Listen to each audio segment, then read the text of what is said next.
right, Oval fans. Yeah, I finally did it. Episode 25, the season one finale. Sheesh. Mm-mm-mm. Whew. I finally got here. I know people have been wanting me to talk about this, but I'll talk about some thoughts in a separate video. But for this one, let's just focus on the episode itself. Believe it or not, I think episode 24 was better than 25. And no, it has none. It's like, oh, you're still tripping about the gene thing. Not necessarily. I mean, in terms of the episode as a whole, I think episode 24 was the stronger of the two. Just my opinion.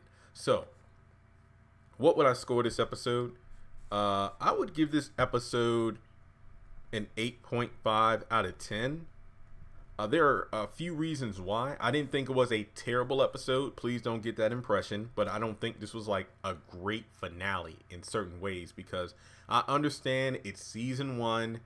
More is to come. They're going to film season two starting either later next week or early August. They're currently working on Sister season 2 right now.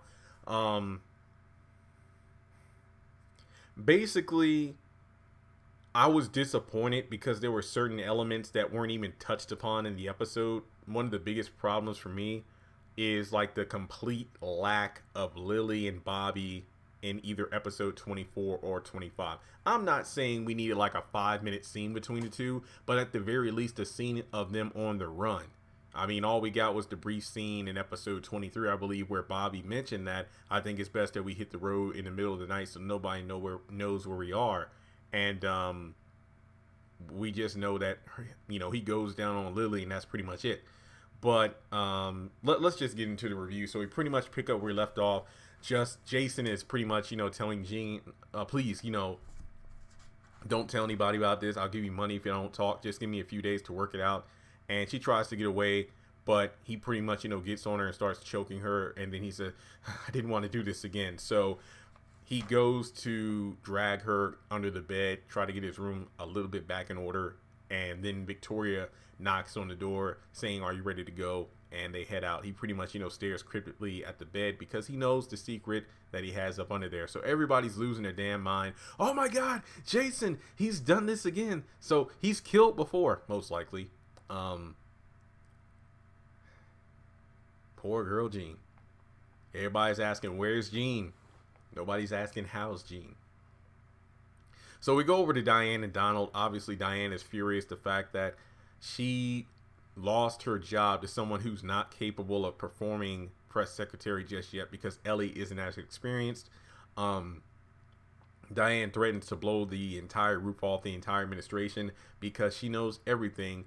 Donald tries to calm her down. She's like, fine, you got 24 hours to fix this. And that's interesting because last episode was entitled 24 Hours. And this one is called One of Us. And I don't even know if this episode really did anything to take a nod to that title. I mean, maybe Ruth talking about Callie being part in the Rakadouchi now or something like that. But I don't know. Or maybe, Maude talking about the kids, hey, you're one of the you're part of the White House family now. So I don't know. But in any case, yeah, Donald is given 24 hours to fix this. And honestly, it doesn't even seem like Diane gives Donald 24 minutes. And Donald doesn't even get to sit down for 24 seconds because he's on the run trying to stop this fire before it burns down the entire White House. But we have Sam and Victoria talking. Because he needs to use the master key to get Gail out of the bathroom. Who, believe it or not, I'm surprised Gail came out as calmly as she did. I mean, I was just, I mean, and again, I'm not docking points for this, but it just seemed a bit out of character given the circumstances because even Victoria is like, look, I just recorded my haves and have nots recap, so I might slip up a few times, even though I've done that in the past. So, Victoria flirts with Sam and pretty much says, hey, can you stay close just in case the kids get out of hand? And pretty much ask if he can wait in the kitchen. Ellie and Hunter apparently, just got finished doing the do. And she's pretty much thanking him for the job. And they need to get back to work. and she's wondering about Victoria, and Hunter's like, oh no, her mom's coming to pick up the kids, so she'll be a little occupied for a while, and pretty much makes a nod to how Maud pretty much sets Victoria in line. And he's like, oh, maybe she's not that bad after all. And Hunter's like, yeah, right. So Ellie gets dressed and gets ready to go, and Donald comes in and understands what's going on, since Hunter is hardly dressed, and he's pretty much telling Donald, like, look, I picked her. Don't forget who you're talking to right now. And he gets dressed and tells Donald to get ready for the press briefing. But remember, Donald's trying to cool down things, because he told Diane that, hey, within 24 hours, I got this entire thing situated, because Diane knows a lot of information, and she could probably, well, no, she would definitely bring down this administration if she's treated badly, because Ellie isn't qualified. But Hunter's like, nope, you're going to handle it. Diane's your problem. You're the one who said, you're the one that brought her on. And it seems to me like this is probably something that was discussed before Hunter even came to the White House, because, Hunter pretty much is trying to pretty much just revamp the entire staff, because, oh, we need somebody young and, energetic. We need somebody as like the new face in the press secretary position. So I don't know if this was like Tyler Perry's way of taking a nod to, and I know I'm jumping ahead of myself in the review, but it's almost like, Tyler Perry was kind of parodying Donald Trump as soon as he became president. It's like he has a rotating staff. I mean, it's almost like, every week somebody was getting fired and then replaced, and, so along those lines. So I feel like that's kind of like what's going on in the show. But Sam and Priscilla are talking briefly, because Sam's waiting in the kitchen, and Priscilla's like, wait, what are you doing in here? You never really come in here. He's like, oh no, the first lady asked me to stay in here, because the kids are getting ready to leave. And, Priscilla's just poking fun at him, and the fact that he's upset about them not having sex last night, and then the whole Nancy situation. It's like, well, Nancy came over, like, well, even if Nancy didn't show up, you didn't want to have sex. And he's trying to keep professional, while Priscilla's just, poking and prodding, basically, doing what he wanted to do to her last night. And that's kind of been Priscilla's thing. It's like, anytime somebody doesn't want to talk, she feels the need to know what's going on, even though she should tell that they don't want to talk about it. Kind of like with Gene in the last episode. So she's pretty much, like, wait, are you on testosterone again? Why are you so horny all of a sudden? It's like, well, it's been weeks, Priscilla. And he pretty much, fine, you know what, let's just do your job, I'll do mine. Fine, okay, fine. So Nancy and Richard are talking, because Nancy comes home. He can't stand not knowing who the man is, the father of Picky, because basically it's not that her telling the truth would clear everything up, but it would be a good start. Richard's like, if you can just tell me who you had an affair with, it will be, I don't want to say okay, but it will be better than her just not saying anything at all. But, look, this is my house too. Well, I paid for it, so did I, but my money was faithful. I was like, dang, Richard, come on now. And she's like, wait, did Barry help you pack? You didn't do all this by yourself? Yes, I did. I certainly did. Because that's the thing that gets me. Remember in episode 1, Donald told Richard to move all of Hunter's belongings into the Oval by himself, like to not get anybody's help. And Priscilla was like, well, there's no way you can do this by yourself. You got a bad back. You got back problems. And then that's why Richard called Barry to help him move all those things into the White House. But you're telling me that after Richard got shot, I mean, yes, the doctor said he was lucky, he was going to make a recovery, but he would need to take it easy until he had a checkup in the next 3 days. But Richard got out of bed, and I'm talking about the morning of the day we're currently in. Richard got out of bed, he got dressed, he came downstairs, he cooked by himself, and then he managed to pack all of Nancy's things, which I'm assuming some of which were upstairs. So you're telling me he was able to do all that by himself, but he wasn't able to move those boxes, into the White House.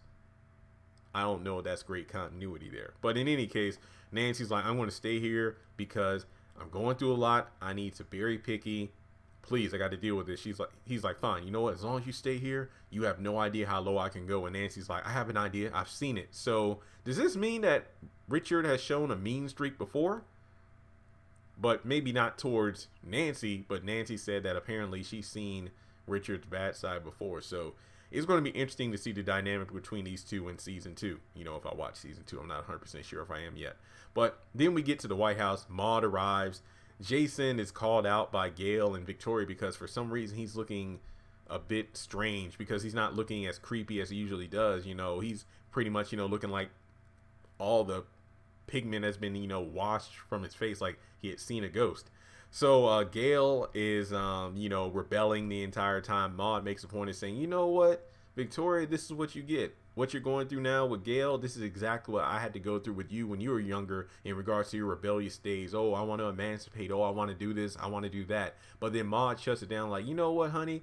You need to think carefully about anything else you want to say to me right now, because, oh, you're free to talk to me right now. You can tell me what's on your mind. But the more you run your mouth, the worse your punishment's going to be for you and your brother. Jason's like, hey, shut up. We ain't got time for this right now. How long we going to be gone? It's like, Ma's like, oh, that's completely up to you. I mean, we're going to go to the country house. We're going to ride horses. We're going to fish. We're going to sit and talk. It ain't going to be all sunshine and roses. I feel like there's going to be some kind of torture or reprogramming that will be done, because that's all I know. This is not going to be as friendly as Maude makes it seem. But they end up getting up and going to the car. And that's, again, something that I found pretty odd. I was expecting more of a fight back. Maybe not so much by Jason, because Jason already knows he has something to take care of.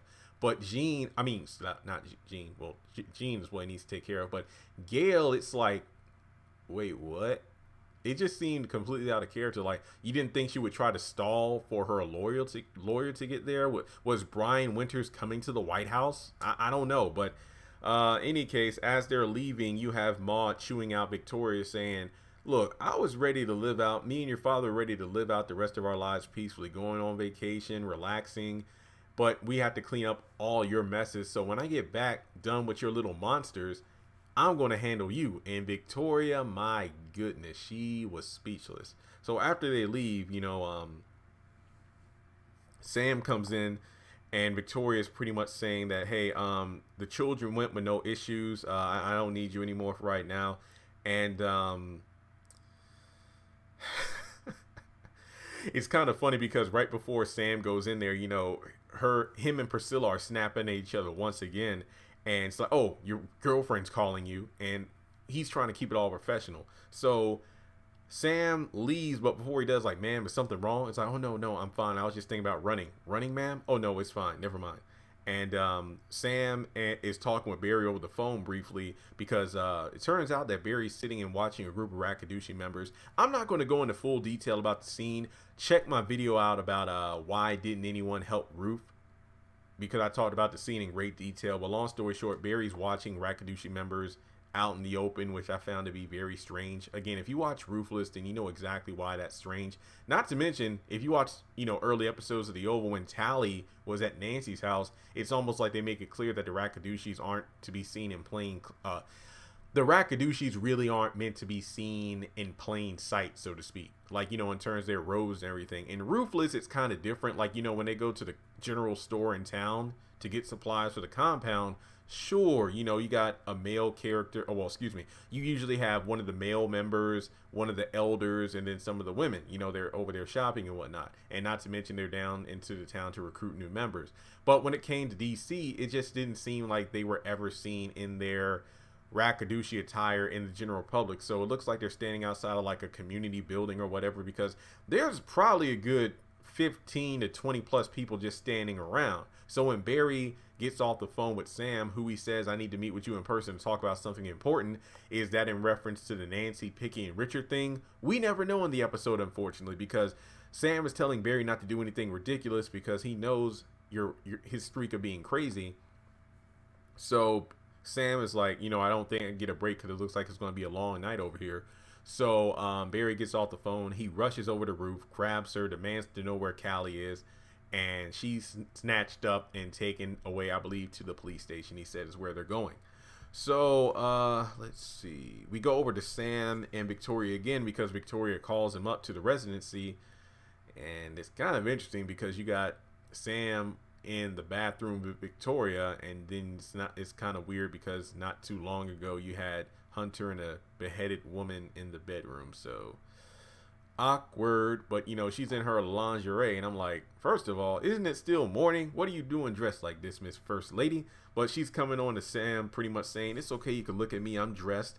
And she talks about running in regards to, can we schedule it so I can run, because I used to do track in high school, and then when we were at the mayor's mansion or the governor's mansion, I was jogging and everything. I got to keep up my figure. This is pretty much like the Bible, Joseph and the Potiphar's wife. It's like a diligent, hardworking individual who's being preyed upon by the wife of his his employer slash master, and that's pretty much what's going on here. And she pretty much feels up on him, notice that he's getting an erection, and you hear the unzipping. And then we switch over scenes to Diane getting the results of the panties. Like, it's from a dead girl. And then Ellie comes into her office. Diane snaps on her. And while she's exiting the room, Donald's like, hey, what's wrong? It's like, no, I'm just leaving. Fine, I'll walk you out. But it turns out she's going to a press conference. So that begs the question, if Ellie didn't roll up in the office like that, would Diane have really given the 24 hours to Donald that she was promised? I mean, that she promised him? Or was it just the fury of seeing Ellie come into her turf that made her snap, go into the press conference, and pretty much spill the tea on the entire administration? Talking about, Hunter doesn't do anything. He doesn't read any of the briefings. He's never been to any of the cabinet meetings. He hasn't done anything but pranced around the White House with these young girls. My former assistant is now the press secretary. Ew, let me tell you how she got that job. She gave head to give head. And then when she spots Ellie, my goodness, the fact that she went in on, oh, you want to show him how you got this job? Here's my microphone. Don't worry. I'll wash it when you're done. And then I think my favorite point of the press conference is when she talks about, oh, as you can see, I'm completely healthy, and if I just so happen to mysteriously die, just investigate this crooked ass administration. Mic drop. Because I love when she's calling out Hunter, who's in the Oval getting a drink, overhears it, and he rushes down there. So after Diane leaves, Donald, Allen, and I think another person try to stop Hunter, because if he would have rushed in there, it would have been pandemonium. So Hunter lashes out there in the Oval. He fires Donald. Kyle calms him down in order to fix the situation, because Hunter actually calms himself down because, wait, why don't you go pay Diane a visit? Like, nope, never mind. Because, again, that would have been a dumb move, because she literally said on camera, if anything happens to me mysteriously, just go into researching this administration. So basically, Kyle reassures Hunter, we need Donald because we need to clean this mess up. Don't worry, we'll handle it, Mr. President. And we go over to Alan and Ellie, because Alan popped up in the press secretary's office pretty much asking, what the hell's going on, Ellie? It's like, oh, don't worry about it, I'll handle this. Donald comes in, wonders why Alan's in there. It's like, don't worry, I'll get back to my desk. And he pretty much confronts Ellie like, look what you just did. Look what you just did. How are we going to fix this? And Ellie's like, look, I got the medical records of Diane right here. She's been doing pot. She's bipolar. It's antidepressant. And Donald's like, wait a minute. What are you doing? How'd you learn how to do all this? She taught me. And she's going to talk to the press right now. Donald's like, you're not ready for it. He's like, no, I am ready. So Ellie introduced herself. My name is Ellie Lyles. Look, the former press secretary. She's with the White House medical team right now. She's going through a lot of, medical complications. So what we're going to do here, I know she made a lot of outlandish statements about myself, the president, and the administration. So one at a time, let's get to the questions. We're going to clear the air. And damn, I was impressed. I was indeed impressed. Kyle rolls up on Donald, pretty much, says, don't worry, your job is secured. How'd you pull that off? Well, my throat's going to be sore for a little while. And Donald's like, hey, don't play like that. Oh, he's, heated right now, but he'll calm down. And he's like, it's okay if I come over tonight? Most definitely. So I'm wondering, is Kyle going to handle the Lily thing, or is that just going to be put on the back burner? Because to be honest, I don't think the Lily Bobby thing will be dealt with immediately, because the whole Diane situation needed to be taken care of right then and there. So then we switch over to the old maid. I believe it was mentioned her name is Miss Laura. She comes to see Priscilla in the kitchen and asks, where's Jean? Because she hasn't been answering any of her pages or anything. And Priscilla's worried because, that's not like her at all. So Miss Laura goes to see what's going on, because the last time, she saw, she was helping the kids pack before they left. Then we switch over to Veronica. I actually got this wrong. Turns out she actually did go down on Sam for a little while because Sam stops. Is like, okay, that's enough. And then she's whining like, based on Victoria's actions, you can definitely tell that's Gail. Like the way they whine and complain, it's like, oh, I hate everybody here. This is ridiculous. You just made me look like a fool. And then, Sam's like, I got to get out here. Look, you're still hard. Let's finish. Nobody needs to know. I know. And then he leaves. Ladies, would you count it as cheating if a man lets another woman go down on him? Just curious. So Priscilla just so happens to be walking outside of the first lady's door. I think it's because she's also looking for Jean. So that's probably why. So she notices Sam, who has his back turned the entire time. And it's kind of funny how it's like, oh, what are you doing up here? You're not, why are you in there? You never in there. It's like, yeah, the current administration, they do things a lot differently than the past ones. Okay. I'm just doing my job. Okay. Well, look, I need to apologize to you, Sam. Tonight I'll cook you a nice dinner and then wait, why don't you look at me? Turn around. And then she notices the bulge. Is like, what the fuck? And then Sam's like, look, we got to get out of here. Don't worry. It's okay. And the funny thing is, I think Victoria was listening on the other side of the door the entire time. So then we get to Miss Laura looking for Jean. It's like, look at this girl. Like, what the heck? It's like she ain't clean up in here or nothing. And then I think she's like walking by Jason's bed, and I think her foot hits something, like she trips over something almost. And then she lifts it up, sees Jean, falls down, and needs to barely pick herself up, and then, runs out of the room. And that's the end of the episode. So, yeah, I give this episode an 8.5. Like I said, it wasn't perfect because there were some elements that I wish they would have touched upon before going to season 2. I mean, I know that I was looking at a lot of posts in the Facebook group. People were like, look, it's season 1. We still don't know who killed Denise. I mean, no, it was not Jason, guys. I've already done a video on it. He was not in the White House when, Denise was killed. Somebody actually made a very detailed post in the Facebook group about how they rewatched episodes 12 and 13.